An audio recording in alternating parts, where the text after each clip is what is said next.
ආවද මහත්තයා ගෙදර? ඔව් මං කියන්න. ගෙදර අරක දෝ කරන්නේ නැහැ. ඇවිත් හිටපන්. දැන් ඉතින් කාමරයට ගිහලා ෆෝන් එක උපයි. ඕකනේ කියන්නේ නැතුවේ. හොයි. අද අම්මයි චූටි පුතා අම්මා දෙන ඕන වැඩක් කරන්න ලෑස්ති ඈ. මොකක්ද දෙන වැඩේ? ෂාවා. ඌට මදනයා ගහලවද්ද? ඔව් ෂාවා. යෙන් ඕන වැඩක් කරන්න ඕන වැඩක්.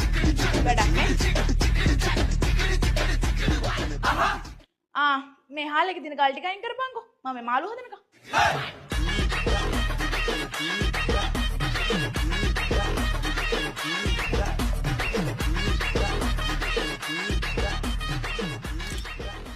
හරි අම්මේ. ඈ? ෂාවා. අකෝ. ඔබ මේක මෙච්චර ඉක්මනට කරේ කොහමද? මටත් විනාඩි 10ක් විතර යනවනේ ගල් අයින් කරන්න. ඔව් ෂාවා. මමත් බුත්තේ කමානේ යාලු පහන නැති අරඩින් මටත් තොරෙන් මොනාම